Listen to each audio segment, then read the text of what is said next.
सब कुछ है मुझसे कि मैं परमेश्वर का धन्यवाद देता हूँ। प्रभु ने एक बार फिर हम प्रत्येक को अपनी उपस्थिति में आने का एक मौका दिया है। हम प्रार्थना करते हैं, प्रार्थना करके शुरू करते हैं।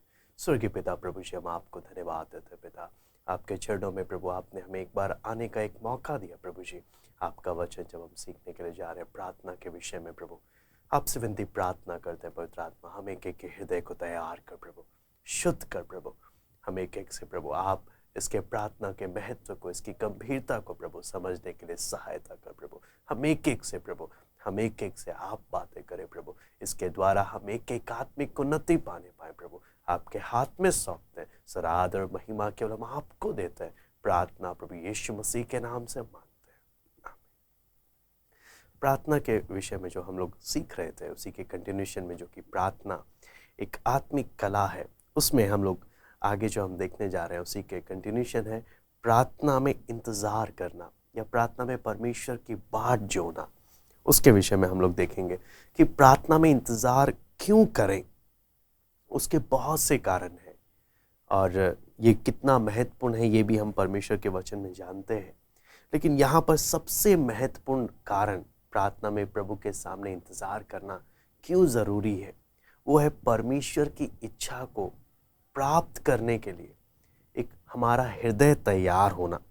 वो एक सबसे इम्पॉर्टेंट बात है कि परमेश्वर की इच्छा को प्राप्त करने के लिए, परमेश्वर के प्रकाशन को प्राप्त करने के लिए हृदय का हमारा तैयार होना। उसलिए जब परमेश्वर के सामने, जब परमेश्वर से बात करने के लिए, जब तैयार होने के विषय में जब हम पढ़ते हैं, तो उसके लिए हम परमेश्वर के वचन में सबोपदेशक 5वां अध्याय उसका 1 से 3, Ecclesiastes chapter 5 verse 1 to 3।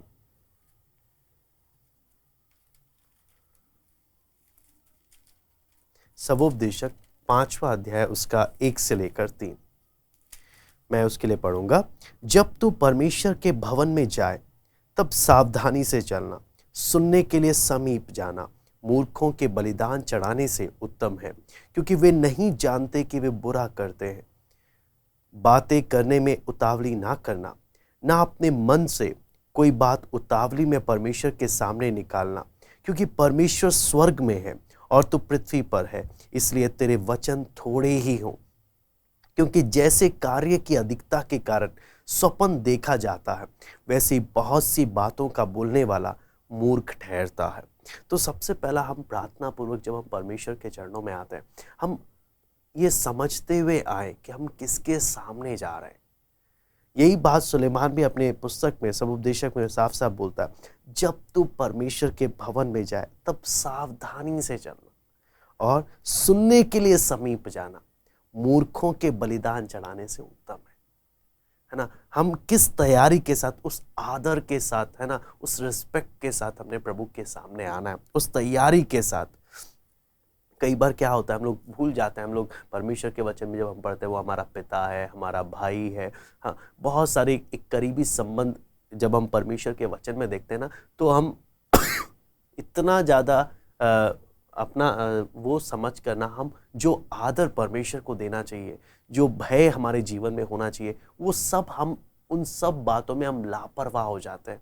हम सोचते हैं जैसे हमारे संसारिक माता पिता के सामने गलतियां चलती हैं, बातें करने का तरीका कोई बात नहीं चलता है, ऐसी कई बार एक गलत फहमी आ जाती है कि परमेश्वर के सामने भी जब मैं आ रहा हूँ तो कुछ भी बोलूँ चलता नहीं।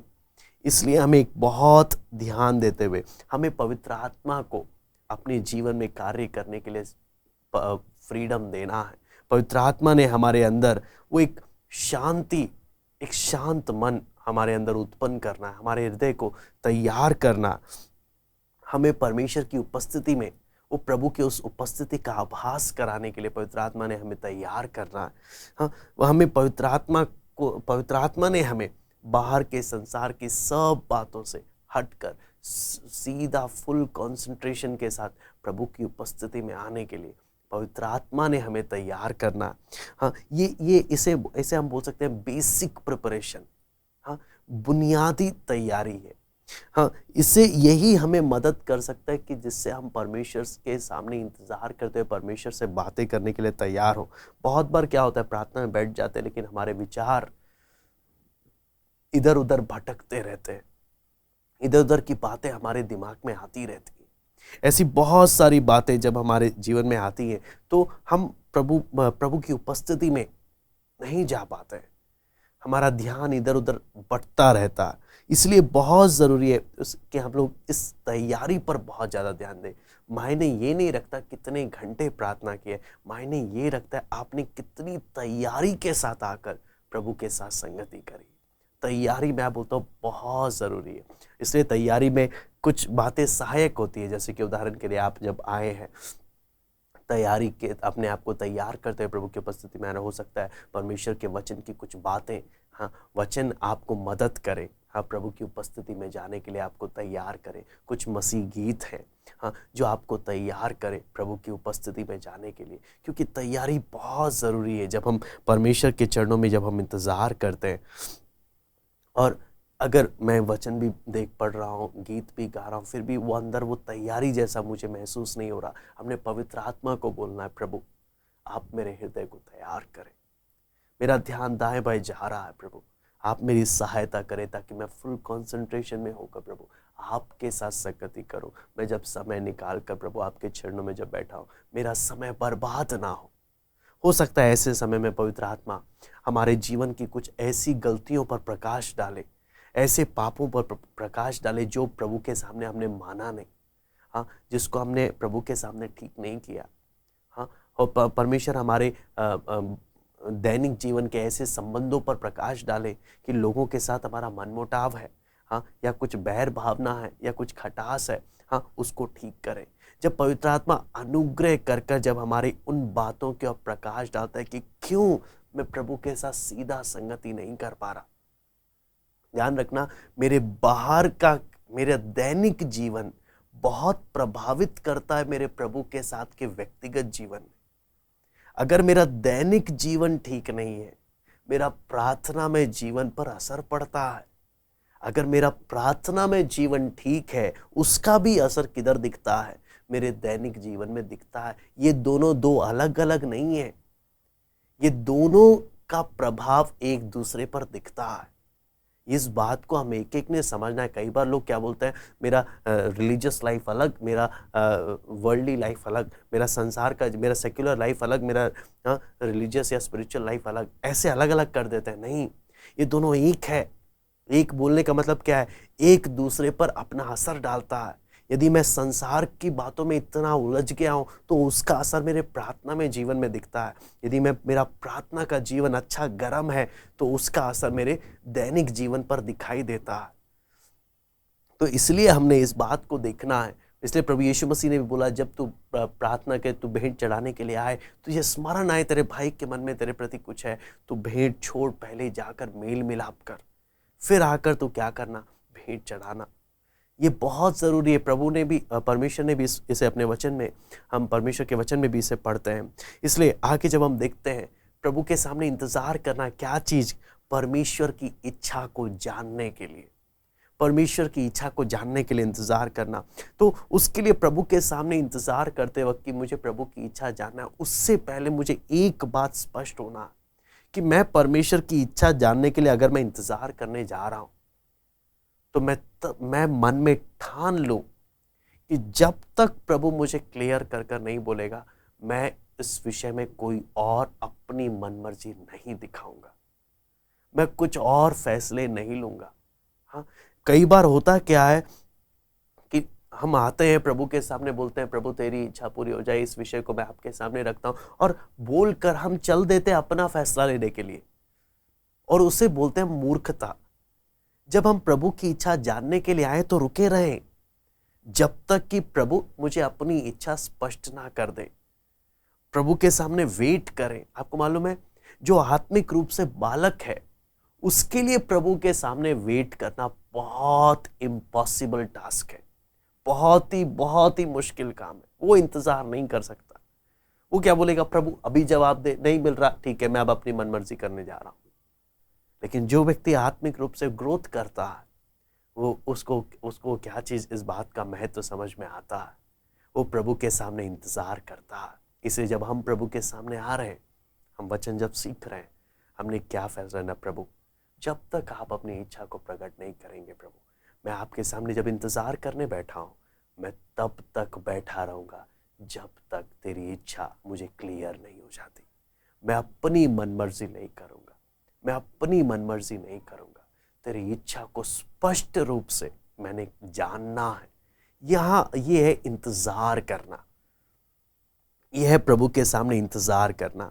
हाँ, परमेश्वर, जो लोग परमेश्वर के सामने इंतजार करना बोलते तो हैं, लेकिन जाकर अपना फैसला लेते हैं, उनके लिए बेहतर है वो इंतजार करे ही ना।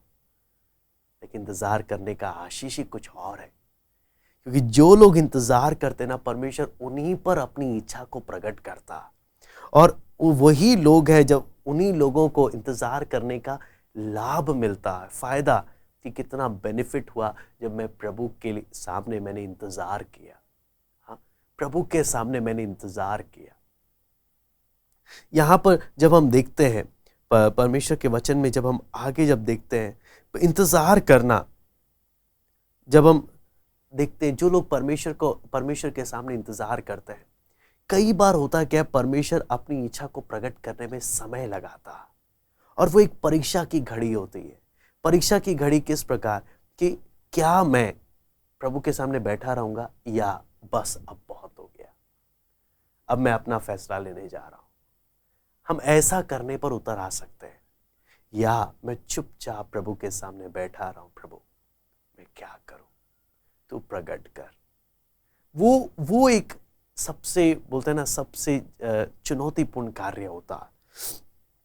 और जो इंतजार करते हैं, उन लोग, इंतजार करना वो उन लोगों को दिखाता है जो प्रभु के सामने इस बात को मानते हैं, प्रभु हम अपने आप को उतने अच्छे से नहीं जानते प्रभु, जितना आप हमें जानते हैं। हम अपने बारे में आज तक के बारे में जानते हैं। हमने अपना कल नहीं देखा, हमने अपना परसों नहीं देखा, या हमने अपना भविष्य नहीं देखा। इंसान बदलता है प्रभु, हम खुद भी अपने आप को इतना अच्छे से नहीं जानते जितना आप हमें जानते हैं। हम आपको भी उतना अच्छे से नहीं जानते हैं। आपके सामने इंतजार क्यों कर रहे हैं? क्योंकि प्रभु आप ही जानते हैं सर्वोत्तम क्या है, दी बेस्ट क्या है। हम अपना दिमाग लड़ाकर गलत फैसले नहीं लेना चाहते। हम आपके सामने इंतजार कर कर आपकी इच्छा के अनुसार कदम बढ़ाना चाहते हैं। ऐसे जब एक स्थिति आता है, तब पवित्र आत्मा अपने लोगों को, परमेश्वर अपने लोगों को, पवित्र आत्मा क्या करता है, हम एक को तैयार करके एक ऐसी स्थिति में ले आता है कि वो जहां चाहे ले जाने के लिए, हम वहां जाने के लिए तैयार हो जाते हैं। वो उस हिसाब से पवित्र आत्मा हमें क्या करता है, तैयार करता है। जहां पर हमारा खुद का स्वार्थ खत्म हो जाता, जहां हमारी अपनी मनमर्जी खत्म हो जाती है, ये वो एक पल होता है जिसके बारे में, इसलिए इंतजार एक बहुत ही आशीषमय है, लेकिन बहुत ही चुनौतीपूर्ण कार्य भी है। परमेश्वर के वचन में इंतजार के विषय में हम पढ़ेंगे। कुछ आयतें मैं पढ़ना चाहूंगा। भजन संहिता 33 का 20, Psalms chapter 33 verse 20। हम यहोवा का आसरा देखते आए हैं, वह हमारा सहायक और हमारी ढाल ठहरा है। फिर उसके बाद भजन संहिता 62 का 1, Psalms chapter 62 verse 1। सचमुच मैं चुपचाप होकर परमेश्वर की ओर मन लगाए हूं, मेरा उद्धार उसी से होता है। उसके बाद 62 वर्स 5, 62 का 5 भी, हे मेरे मन परमेश्वर के सामने चुपचाप रहे, क्योंकि मेरी आशा उसी से है। फिर उसके बाद Psalms 130 वर्स 5 and 6, भजन संहिता 130 का 5 और 6।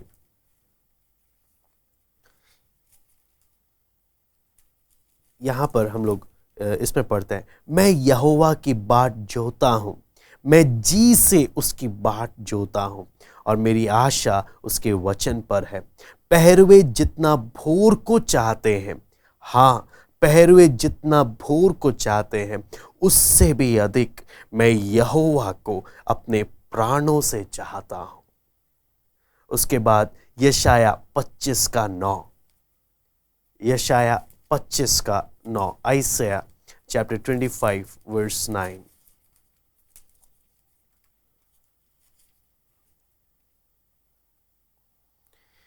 उस समय यह कहा जाएगा, देखो हमारा परमेश्वर यही है, हम इसी की बाट जोहते आए हैं कि वह हमारा उद्धार करे। यहोवा यही है, हम उसकी बाट जोहते आए हैं, हम उससे उद्धार पाकर मगन और आनंदित होंगे। फिर आइसया चैप्टर 33 वर्स 2, यशाया 33 का 2 भी हम पढ़ेंगे। हे यहोवा, हम लोगों पर अनुग्रह कर, हम तेरी ही बाट जोहते हैं। भोर को तो उनका भुजबल संकट के समय हमारा उद्धार करता ठहर। यहां पर इन सारी आयतों के द्वारा हमने क्या देखा? इंतजार करना। प्रार्थना में एक वो भी एक प्रार्थना का भाग है जहां पर परमेश्वर के जन परमेश्वर की उपस्थिति में इंतजार करते हैं। मैं आपको बोलता हूं, यदि आप आत्मिक रूप से बाल्य अवस्था में हैं, आपके लिए ये कार्य, प्रार्थना का ये भाग आपके लिए बहुत डिफिकल्ट है। लेकिन यदि आप प्रार्थना में ग्रोथ कर रहे हैं, आप इस कार्य में आप भाग ले सकते हैं और भाग लेकर आत्मिक रूप से बहुत आशीषमय हो सकते हैं, क्योंकि परमेश्वर अपनी इच्छा को इंतजार करने वाले लोगों पर प्रकट करता है। और आगे जब परमेश्वर के वचन में देखते हैं, जो लोग परमेश्वर का इंतजार करते हैं, परमेश्वर उन्हें शर्मिंदा होने नहीं देता।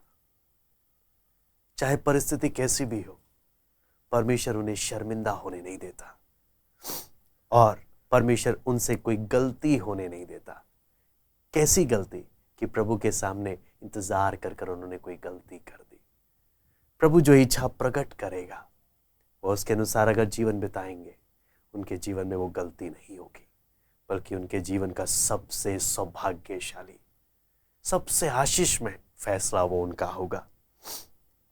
इसलिए प्रभु उनके करीब आकर उनकी सहायता करेगा। आगे जब हम देखते हैं प्रार्थना में जब इंतजार करना, किस विषय में? कि प्रभु किस दिशा की ओर हम प्रार्थना करें। जब परमेश्वर ने प्रार्थना में इंतजार करते वक्त अपनी इच्छा को प्रकट कर दिया, उस समय मैंने किस प्रकार से प्रार्थना करना। कई बार क्या होता है, परमेश्वर ने इच्छा प्रकट कर दी, बस ठीक है, काफी है, बाकी अब मैं खुद देख लूंगा। नहीं, यहां पर जब हम देखते हैं, यहां पर हमें क्या चीज है, बेशक परमेश्वर ने अपनी इच्छा प्रकट कर दी, लेकिन फिर भी हमें प्रभु के सामने इंतजार करना है कि प्रभु ये जो कार्य है मुझे किस प्रकार से करना।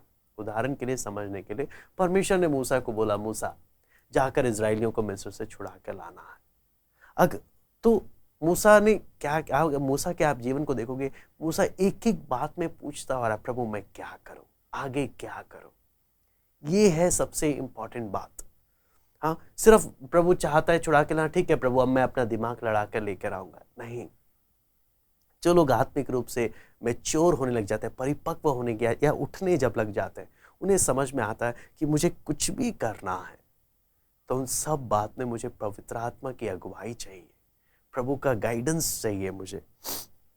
तो वो उदाहरण के लिए, प्रभु मुझे अगर किसी विशेष देश के लिए बोलता है कि वहां जाकर सुसमाचार पहुंचाना है, तो परमेश्वर जब बोलता है, अच्छी बात है, अब मुझे इस कार्य में सवाल ये आता है, ये कैसे मुझे इस विषय में मुझे प्रार्थना करनी है। हाँ, मुझे क्या प्रार्थना करना चाहिए? क्या मुझे सिर्फ प्रार्थना करना चाहिए, प्रभु उधर तू अपने उद्धार का कार्य शुरू कर दे? क्या मुझे ये प्रार्थना करना चाहिए? हाँ, वचन में जब हम ध्यान से समझते हैं, परमेश्वर पवित्र आत्मा है सबका मेन डायरेक्टर।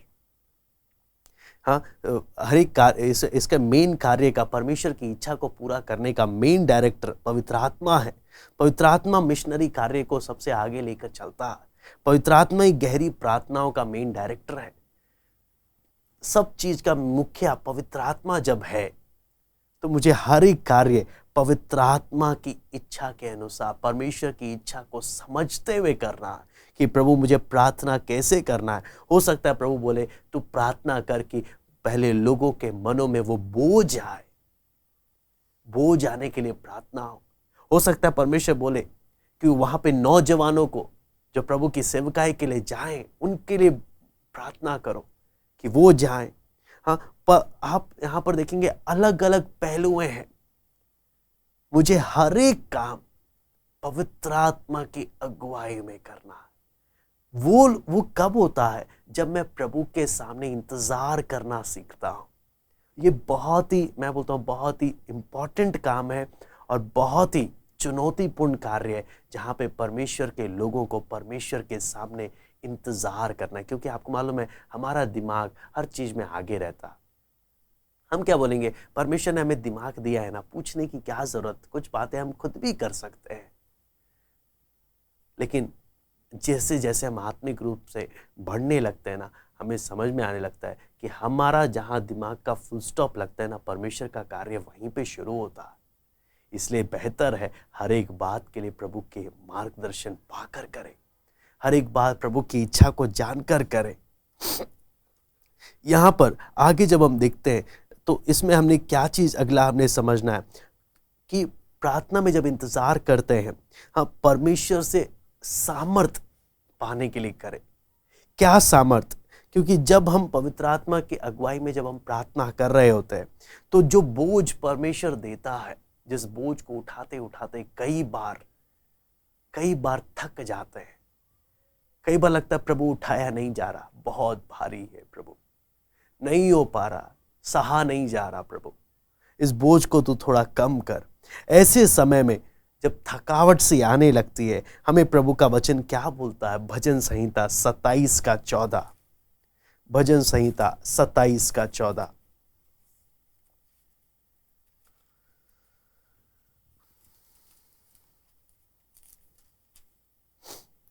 यहां पे लिखा है, यहोवा की बाट जोता रहे, हियाव बांध और तेरा हृदय दृढ़ रहे। हाँ, यहोवा ही की बाट जोता रहे। जो प्रभु के सामने बोझ को लेकर जब आते हैं, कई बार कमर टूट जाती है, कई बार ऐसा लगता है थक गए। हाँ, परमेश्वर ऐसों के लिए परमेश्वर का संदेश क्या है? यहोवा की बाट जोता रहे, हियाव बांध और तेरा हृदय दृढ़ रहे। हाँ, यहोवा ही की बाट जोता रहे। मालूम है कितना बल मिलता है, कितनी हिम्मत मिलती है। आगे इसके साथ परमेश्वर के वचन में हम वचन में अगर हम पढ़ेंगे उसके आगे यशाया की पुस्तक में, तो परमेश्वर का वचन आगे क्या बोलता है उसके लिए हम लोग देखेंगे। हम यशाया की पुस्तक 40वां अध्याय उसका 29 से लेकर हम 31 में भी हम पढ़ सकते हैं। Isaiah chapter 40 verse 29 to 31। इसमें लिखा है, वो थके हुओं को बल देता है और शक्तिहीन को बहुत सामर्थ्य देता है। तरुण तो थकते और श्रमित हो जाते हैं और जवान ठोकर खाकर गिरते हैं, परंतु जो यहोवा की बाट जोते हैं वो नया बल प्राप्त करते जाएंगे। वो उकाबों के समान उड़ेंगे, वे दौड़ेंगे और श्रमित ना होंगे, चलेंगे और थकित ना होंगे। आपको मालूम है यह आशीष किनके लिए है? जो यहोवा के सामने बाट जोता है। यहां पे अगर नौजवानों के विषय में लिखा है, जवान ठोकर खाकर गिरते हैं, तरुण तो थकते हैं और श्रमित हो जाते हैं। अगर हमें थकावट से बचना है, हमें अगर ठोकर खाने से बचना है, एक ही तरीका है, परमेश्वर के सामने बाट जोना हमने सीखना है। जो यहोवा की बाट जोते हैं, वचन बोलता है, वो नया बल प्राप्त करते जाएंगे, वो उकाब के समान उड़ेंगे। आपको मालूम है उकाब कब उड़ता है? जब आंधी तूफान आती है, जब सब छिपते हैं, ये उस आंधी तूफान में सबसे ऊंचाई में जाता है। ये अपना तब दिखाता है, तब इसको उड़ने में मजा आता है। कहने का मतलब क्या है?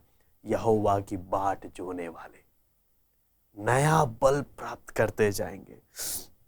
ये परमेश्वर की आज्ञा है और जो उस आज्ञा का पालन करता है, हाँ, परमेश्वर उनको आशीषित अनुभव देता है। आपको मालूम है कितने ऐसे प्रभु के दास दासी आपने देखे होंगे, कितने हो सकता है आपने भी अनुभव किया होगा, जब आप परमेश्वर से नया बल, नया सामर्थ्य जब पाते हैं, घंटों घंटों प्रार्थना करेंगे आप, आत्मा में आप प्रार्थना करेंगे, आपको थकावट ही महसूस नहीं होगा। लेकिन वहीं दूसरी ओर अगर सामर्थ्य नहीं है, आपको लगेगा कुछ मिनट प्रार्थना करी, कुछ मिनट प्रार्थना करी, हालत खराब हो गई। क्यों? सामर्थ्य नहीं है। क्योंकि जो सामर्थ्य पाते हैं वो उनका उसमें दिखता है, आत्मा में सामर्थ्य के साथ वो आगे बढ़ते हैं। आगे आता है अगला, यहां पर इसमें जब हम देखते हैं इंतजार करना और परमेश्वर की विशेष इच्छा को, परमेश्वर के दिल की इच्छा को जानना। उस बात को समझने के लिए हम एक ने समझना, परमेश्वर की भी कुछ गुप्त इच्छा है जो परमेश्वर सबको नहीं बताता। परमेश्वर जो चाहता है, परमेश्वर सबको नहीं बताता। कई बार वो अपने कुछ करीबी मित्रों को बताता है, जो उसके बहुत करीब आते हैं, बहुत करीब। आप परमेश्वर के वचन में भी जब पढ़ेंगे, जो प्रभु के बहुत साथ साथ करीबी में चले, उनको परमेश्वर ने वो बातें प्रकट करके दी जो बाकी किसी को नहीं मिली। हम एक एक पर निर्भर है। हम जितना प्रभु के करीब चलते हैं, हमें उतना ही बातें मालूम चलता है। तो यहां पर जब हम परमेश्वर के वचन में देखते हैं, ये परमेश्वर के करीब चलने वाले लोग कौन है? ये वो है जो अपने पूरे मन, तन मन, अपने बुद्धि, ज्ञान, शक्ति के साथ, अपने सारी बुद्धि, अपने सारे प्राण, सारी शक्ति के साथ प्रभु से प्रेम करते हैं। सिर्फ और सिर्फ प्रभु से प्रेम करते हैं। और ऐसे हैं जिसे वो खुलकर बोल सके, प्रभु तेरा हूं है रब, तेरा हूं मैं सरासर। आपको मालूम है, वो एक भावना, प्रभु के साथ एक वो करीब, एक रिश्ता। ऐसों को परमेश्वर, ऐसे जो लोग हैं जो प्रभु के सामने ऐसे इंतजार करते हैं, और इंतजार एक बार में इंतजार करने से नहीं, जो ऐसे लोग जो प्रभु के सामने बीच बीच में इंतजार करने में अपना समय व्यतीत करते हैं, परमेश्वर उन पर अपनी इच्छा को प्रकट करता है। और आपको मालूम है, परमेश्वर के वचन में जब देखते हैं, इसमें 3 सबसे मुख्य बेसिक रिक्वायरमेंट्स है, 3 शर्तें हैं परमेश्वर की इच्छा को समझने के लिए। सबसे पहला, परमेश्वर की इच्छा क्या? हाँ, परमेश्वर सबसे पहला किन लोगों पर, इंतजार करने वालों में 3 शर्तें जो हैं, जिसके लिए तैयार होना है ताकि परमेश्वर की इच्छा को समझने के लिए। सबसे पहला शर्त है पवित्रता। सबसे पहला शर्त है पवित्रता, प्योरिटी। पाप के साथ मैं प्रभु के चरणों में इंतजार करूंगा, कोई फायदा नहीं है। सिर्फ सोएंगे, यह आपके लिए इंतजार करना बहुत भारी है, बहुत मुश्किल। पवित्रता होना जीवन में बहुत जरूरी है।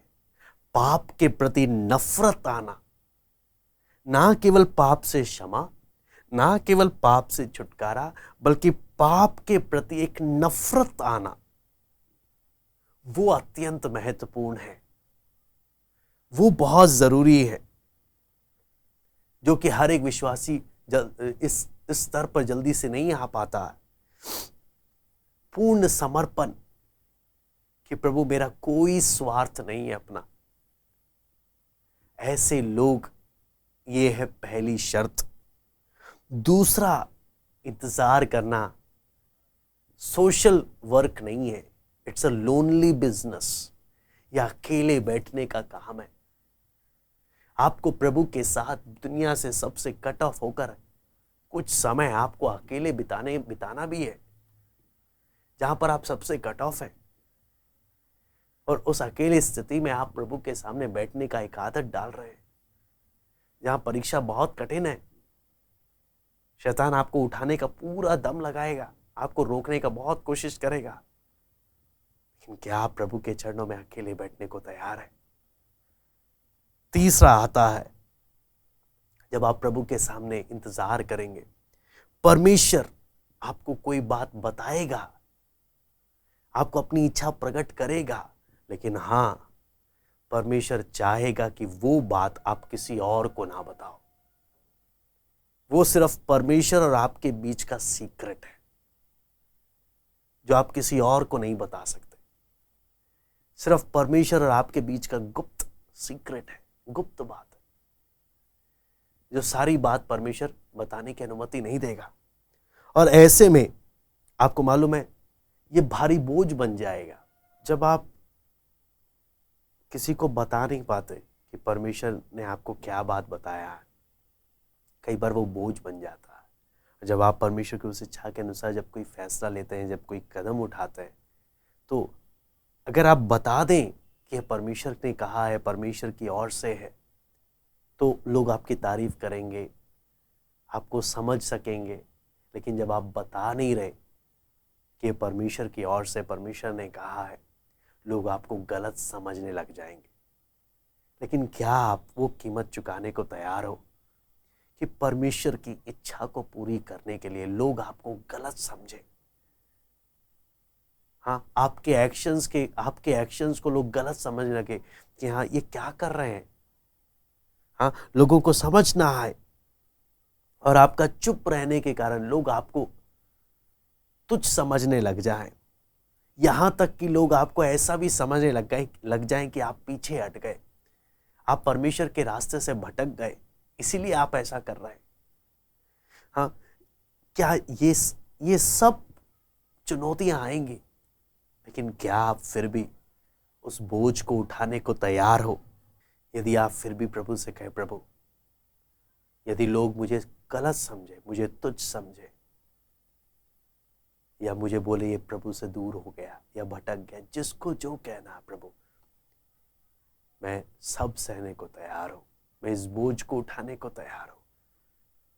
चाहे आप जो भी बात मुझे बताएं, अगर आप जो बात नहीं चाहते मैं लोगों को बताऊं, मैं उन्हें नहीं बताऊंगा। उसके लिए मुझे जो कुछ भी सहना पड़े, मैं सहने को तैयार हूं। तब परमेश्वर हमारे शब्द और हमारे दिल को परखेगा कि जो हम बोल रहे हैं वो हमारे दिल में है कि नहीं। और यदि हमारी सच्चाई खरी है, परमेश्वर हमें अपने इच्छा के अनुसार हमारे करीब आएगा और फिर परमेश्वर हमारे ऊपर बातें प्रकट करेगा। फिर आता है इंतजार करने वाला परमेश्वर और इंतजार करने वाले लोग, जिसके लिए यशाया 30 का 18 मैं पढ़ना चाहूंगा। यशाया 30 का 18।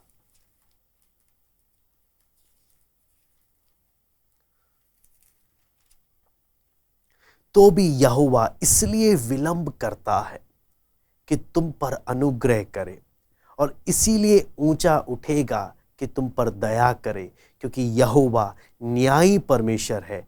क्या ही धन्य है वे जो उस पर आशा लगाए रहते हैं। यहां पर अंग्रेजी में लिखा है, Therefore the Lord waits to be gracious to you। परमेश्वर इंतजार करता है। अंग्रेजी में बहुत ही अच्छे शब्द है। हिंदी में लिखा है विलंब करता है, अंग्रेजी में लिखा है वेट करता है। तो आप सोच कर देखिए, परमेश्वर इंतजार करने वाले लोगों के लिए इंतजार करता है।